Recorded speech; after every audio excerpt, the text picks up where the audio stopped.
A long time ago, I was a member of this very big Toastmasters group. It attracted a lot of interesting people. Not only interesting people that wanted to do better at their job, but a lot of independent freelancers or salespeople that one way or another kind of ran their own business. One of the guys I met a few times was kind of a freelance salesperson. He worked for a lot of different companies. This guy was really persuasive. This guy had a way of communicating, a very compelling way of communicating. So when you looked at this guy, you couldn't help but become mesmerized by what this guy was saying. It was almost like your mind would blur when looking at this guy is talking about something that is becoming more and more compelling. This guy always had a lot of compelling stories, or sometimes ways of conveying deeper truths. One night we were hanging out in a local bar after our Toastmasters group,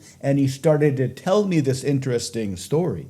It was after a huge sale he made at this huge corporation. He was hanging out in a hotel bar, he was in a good mood, and his plane back home didn't leave until the afternoon the following day. So he had some time to kill. He started talking to these two guys who were entertainers. They did a two-man magic show. It was a combination of magic, actual sleight of hand magic, and hypnosis. He said that these two go well together, magic and hypnosis. So when you are watching a magic show, you're already in the right mindset to suspend disbelief, to forget about any of this making sense and just deciding to go with the flow wherever this may lead, to simply let go of all previous constraints that you probably can't even remember anymore. So you have already preset your mind to be open to things that you haven't yet expected. And since they tell stories while doing the magic tricks,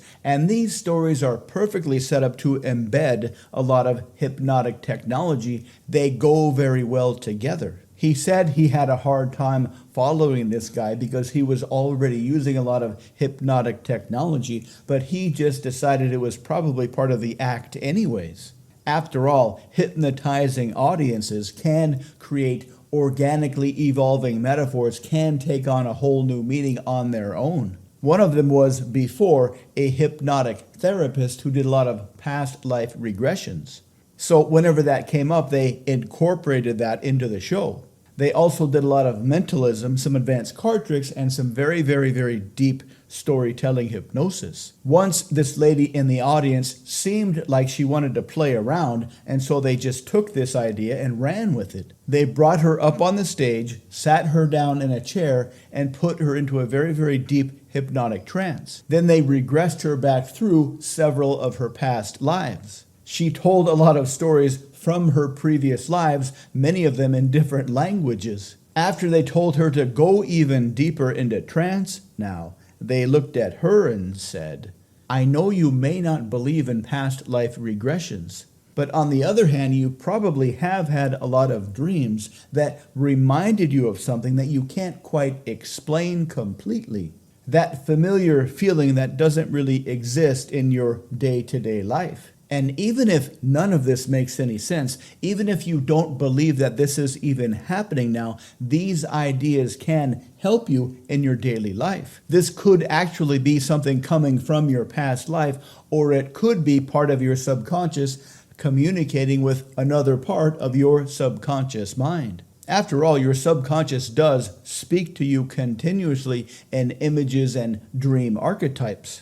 So when you think about those things you want but you haven't quite figured out yet how to get them, you might take these ideas a little bit more seriously. They might just give you the subconscious advice that you've been looking for because you have succeeded in the past, because there are things that you have done that have impressed your colleagues that you've been proud of. It's really just a matter of doing that again. It's just a matter of going even deeper, even more deeply than you are now, and paying even closer attention to these words, and learning how to find the right resources. And later, when you remember this experience, it might take on a whole new meaning. Or maybe not. Maybe you already are starting to discover now what it is you need to discover. She went back to her chair in the audience and had a very, very pleasant look on her face.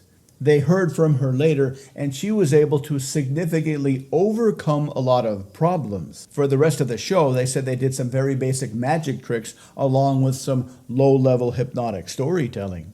After he told me the story, I wasn't really quite sure what had just happened. I wasn't even sure about what part of this convoluted story was about which people and who said what to whom. After he finished, I couldn't help suspect that there are a lot of confusing ideas in this story. I guess it doesn't really matter because we had a good time anyways. Thank you for watching. Please subscribe, like, and comment. To learn more, please visit mindpersuasion.com.